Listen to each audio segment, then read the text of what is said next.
Alright, Lanta, so today it's a new month, and with that we do have access to a new Limit Breaker quest. If you do make it to around stage 22, you do get 50 Spirit Orbs and also around 600,000 Transcendence Points. Personally, I've already gotten to stage 25, which you will see later today for our Nemu showcase. But first up, I want to try out 6 different characters that you can potentially use in this quest, at least characters that I personally own. I think slot 2 and 3 shouldn't be that difficult to find a replacement, but slot 1 does want you to bring a speed melee holo killer. And for me, when it comes to speed holo killers, I haven't collected one since end of year 2023. It's pretty much been 2 years since I've last pulled a speed holo killer. I've missed every single one, so I can't try out any of these characters. The Isane and Sangdu shouldn't be terrible, assuming you have duplicates. But unironically, if you are missing Nemu, your best character to use, maybe even better than Nemu, I'm not entirely too sure. I've yet to try out the character myself. We do have this Kubo playable Ichigo, who has really good team effects and should be a really good character in slot 1. And maybe a bit awkward to use because he's a melee Naj unit, but his damage output's very high with Flurry plus 3. So I would love to try out those characters for this video, but I can't quite do that. So we are just working what we are using. So for team number 1, no idea how this is going to work at base Transcendence. But if you have no other better option, you might as well give these characters a try. In the case for Gremmy, I don't feel too bad using him at max Transcendence, given he is an anniversary character that is now a year old. You were able to pick him for free during the 100 million download celebration, and he was in both the 9th and 10th anniversary, which was some of the biggest banners of the year that you should have summoned on. And hopefully in those summons, you did get him max Transcended. So the reason why we are using Gremmy is just for the holo killer. Really, that's about it. He's not a melee character, he's not a speed character, but he does have killer effect, he does have holo killer plus, and it's Gremmy, he's got a good damage output. Also, with that in mind, we are using Giselle. So Giselle is a Quincy, so she does get buffed by Gremmy, and also, it does stack, right? Giselle also has a team buff to technique characters. So by using Giselle and Gremmy in the same team, they're both buffing each other. Now in this case, Giselle, we're using in slot 3 because she is up against Soipers and she is getting that ranged damage output. Our damage output, again, especially at 1 out of 5, might not be anything super crazy, but we are kind of relying on the Dominate to take care of the poise enemies. And then slot 2, Byakuya is pretty much designed for this slot, so he's going to be a great character, regardless of who is in slot 1 and 3. I'm using Byakuya right now because he is going to be our best carry in a way, and his clear time should make up for the extra time that we might need to spend in Giselle and also Gremmy stages. So yeah, we're really only going to be using 2 teams today, but in a way showcasing 6 different characters. Again, I could have made 3 teams, but I am missing the characters I do want to try out in this quest. So Gremmy, especially at max Transcendence, his damage output should be pretty much good for the... Oh, hold on, we need to restart that and give Giselle long strides. Alright, so we go. Second attempt, I guess, right? Unfortunately, not quite able to kill all the enemies there with just 1 strong attack. I don't know why I'm missing. I probably should have used the strong attack 1 straight away. That's something you should probably keep in mind when using beam attacks. Is that the enemies, when they spawn in, they're all grouped together. And they only start moving when they get close to you, or when you get close to them. So sometimes it's better to just use your strong attack 1 at a distance. So SA2 there. Gonna drag... Oh, hold on. We need to be careful with the poison pools. So that's something to keep in mind with Gremmy. Maybe that's the reason why you should potentially use him if you have no one else. Because, sure, you are going to get poisoned, but you can just heal yourself back up with the drain, you know? So we do need to be careful when using Gremmy. More so in the poison enemy stages, which is coming up now. But even if we do take damage, we should be fine. There's a lot of poison pools here. SA1. And we also do have the EX attacks too. But the enemies are pretty much all going to get poisoned. Sorry, paralyzed. And we can just attack from afar. You know, right now, I'm going to go ahead and use my EX because we're probably going to have to use it twice this particular quest. Make sure to get close so we can attack the enemy in the back. I feel like with Gremmy, you're definitely going to have duplicates for him. Because we aren't relying on stat elements like we are for Giselle. We're strictly relying on our damage output. But right now, our goal is really just to get into like stage 20 plus. So EX now, Sobum next time should be the play. Strong attack 1 upwards. I unfortunately missed the enemies there. Wanted to use the strong attack 1 before. Let's use our EX. We might as well. Okay. Maybe I didn't need to use it right now, to be fair, but it's fine. We don't really need the EX. And then for Giselle, let's use our SA2. So the max Transcendence more so affects Giselle here against the smaller enemies. But you're seeing once we apply the Dominate, we're doing millions of damage. Is that 2.8 million? Kind of good if it is. And then we can just keep damaging them. So there you go. Giselle might not be a bad character to use in slot number 3, even if you don't have her max transcended. Unfortunately, this time around, she is now a year old, so you are seeing her as a filler pool in the most recent End of Month banner. If you summoned on the banner, you might have gotten her, and you can maybe take her into that quest for the first time if she is new for you. Fortunately, for me, I did use Moose Sources on Giselle, because I'm a Giselle fan, and you know what? I don't regret it. I don't regret it, because again, if you saw our summons, I did do 20 plus steps, and I've yet to get. So overall, combined, right? 25 steps on her initial banner. I didn't pull in the rerun, because I just didn't need to. But the 20 steps that we did do on this newest End of Month banner, I didn't get a single copy, which is crazy, but also at the same time, kind of fine, because it means that my move sources were well spec'd. Because sometimes it kind of sucks when you use a move source on a character and then you get duplicates of them. Now, if you get that duplicate a year later, it's kind of fine. You know, you basically use those move sources for a year of really good gameplay. But in this case, we're going to use our Sobom. Probably use our EX now. And then Sobom now. There we go. So yeah, definitely use your EX on wave 1 and 2. Or stage 7 and 16. I'm pretty sure, Grammy. We are pushing our time here. But this is pretty much going to be the slowest EX stage. And remember, the EX boost does actually give both Giselle and Byakuya more damage. There we go. So we're not looking too bad on time if our main goal is just to try and get into stage 20. And we are using a technique character. Technically, we shouldn't be using Giselle and Grammy in these slots, but if you have them duped out, you potentially can pull that off. Let's back up. SA1. Kind of want the enemies to come together here. Oh, fortunately, we dodged that enemy there. Bit too long on this stage. Not sure why this was taking as long as it did. Kind of messed up all my strong attacks here. Enemies are just jumping all over the place. That was not a good stage of form. Byakuya, truth be told. SA2. And then we'll use our EX here.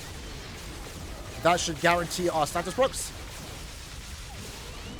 Again, doing millions of damage to each other here. And with our increased Dazzle and chance, we can constantly apply the Dominate. Finding out with it, breaking guard. There we go. 90 seconds. Can we do something with this? Again, I can't quite get the enemies here with these strong attacks. There we go. But at least do make it into 20. Oh, hold on. Hold on.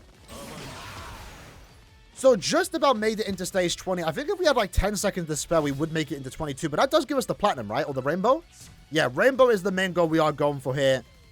Definitely could be better. I think stage 7 could be improved upon. Likewise with stage 16. Don't think I played that well. Stage 17 with Byakuya, 35 seconds is terrible for him. And as you can see, not our fastest by any means. So the thing that I didn't mess up there, if we saved some time on Grammy stage and I didn't mess up with Byakuya on stage 17, we would have more time to at least get into stage 22. But for the most part, this does get us all the rewards. So maybe not use Grammy, depends on how you have him, how duped out you have him more so. But of course, as expected, Byakuya does want to be used in slot 1. He's a great character there. Giselle, maybe a sleeper pick on slot number 3. The Transcendence doesn't make that much of a difference, at least I would like to think so. It mostly makes a difference on the easier stages, but most of the damage on stage 18 and also 9 come from the Dominate, which, you know, doesn't really reflect her Transcendence stars. But then our second team using 3 anniversary characters that released during the 10th anniversary. So we have Ruki in slot 1, Ichigo in slot 2, and Aizen in slot 3. Aizen, same reason why we use Giselle, pretty much relying on the Dominate. In his case, though, he is a range character, so he is getting that damage. Ichigo, at least looking at Urahara.shop, the website that we did cover in our lead up to this Limit Breaker quest, he is a ranged human killer. So Ichigo can be used here. And then Rukia is a melee character, a melee speed unit, so she is getting that 4 times damage output. No increased killer chance here, or increased chance to inflict stars, which will hurt us a tad bit, but we should be fine. Especially because we do have a 200% stars element resistance against all status elements, which is really good right now when we are up against Poison Plus. So I think they did a pretty good job with Ichigo and Rukia. You know, they were the first 200% resistance characters, but they're immune to all stars elements at 200% resistance, which is really good. So damage output should be relatively fine here, at least against the easy enemies. Only the poison is going to be a slight problem. But we'll see how that does go. So Aizen will just use whatever strong attack we can do. And yeah, we can pretty much just stand whatever we want, which is going to be great. Feels weird being immune to poison plus. Even though, again, she does like 200%. Strong attack 1 there actually took out both waves. I didn't even aim that. That is crazy. Again, these anniversary characters never fail to amaze me even months later. So right now we use our 2. Into the 1. And then I guess in this case we can just use our EX ability. Might as well. Does do more damage. Constantly inflicting freeze, which you love to see. Let's use our SA2. So damage output here is definitely going to be a bit of an issue. Because we are relying on raw damage. And no killer chance is going to hurt us a bit. But we're doing decent damage. Right now my rookie is 2-5. In a way it's going to be a bit RNG. Whether you can inflict status on the enemies or not. Because you can kill faster. Like we killed that one enemy super fast. But some of the enemies took an extra set of strong attacks. But I wasn't too bad. Now how's Ichigo going to perform in this stage? It should be good, right? So SA1. Instantly inflict them with the stars, which you might as well use our EX to get that extra damage. SA2. Damage output here is good on Ichigo. Especially with the fact that we do have the killer here. And then let's just use the SA2 to take them down. So we're not looking bad on clear time. Let's use our 1. 2 comes back in time. Pretty much guarantees status procs against these enemies. We use our normal attacks here. Again, loving Dominate as a status win. I'm loving Dominate. Even though it's unfortunate in Epic Raid content, you can't get the status proc off. Well, to be fair, with Aizen, it's a big glitch. So, for those that don't know, Aizen and Limit Breaker, if you do solo runs, he does have 2 status summons. So, technically, he should be able to at least get his SP boost. Because, you know, sure, he can't inflict Dominate, but he can inflict, technically, Drain. But in Epic Raid content, when you're doing solo runs, you do get your SP boost. In co-op content, when you're playing with other players in Epic Raids, it's a big glitch because you are inflicting the Drain. Like, I do see myself healing back up to full stamina, but I can't get the SP boost. So it's a bit weird. And it kind of sucks because Aizen will be great in Epic Raids, even right now, for example. If he was able to reliably get SP boost. But he can't quite do that in a full lobby with other players for some reason. Not sure why. So right now we have 2 minutes to go. Again, our goal is just to get into 20 plus. So I'm going to wait to get my SP boost. Or to reapply it. So I guess we can do this. So a bomb. SA2. Weakened defense can be really good here. And the EX does reapply the SP boost. Maybe I should have used it after. SA2 didn't do quite enough damage there like we wanted it to. The Rook is coming through here. Definitely a good idea to use your EX move in both points enemy stages here. SA2. There we go. A few more strong attacks should take down these enemies. Unfortunately, another strong attack we have to use. I'm going to say 1. Okay, it took a bit longer there. Again, that's the unfortunate thing when you are using a character that doesn't have an increased talisman chance. Some enemies go down super quick, some take a lot longer. We're going to spam all our strong attacks that we can. Constantly reapply the SP boost and paralysis. Going to use my EX now. There we go. Try and hit that enemy on the right. Group them together again. SA2, we're going to be very tight on time here. But I'm pretty confident Aizen can kill his stage pretty quick. So again, we'll use our SA2 here. Then 3. That way we can use our EX straight away. SA2 comes back in time. Still love this strong attack too. Haven't seen it since this character. Wouldn't mind a broken character like Aizen had that strong attack too again. Maybe for end of year. Although I'm expecting Bankai Shunsui for end of year. I can't see Shunsui have that strong attack too. Would it make sense? I'm not too sure. Because obviously he's going to have attacks that are canon. I would expect Zangief to be in his moveset. Or maybe even his, what do you call it? My hope with Bankai Shunsui, unrelated, right? Is that he can have the aura effect, that was basically stage 22. So that actually got us into 21. Does give us the rainbow badge, which is pretty good. But real quick, as I was saying with Bankai Shunsui, I want his Subum to be the next slashing attack that he does do to Lige that was supposed to kill him. And then every strong attack is each done. That's what I would like to see. So maybe he won't have Zangief in. Maybe they can turn one of those into a Tracking Vortex somehow.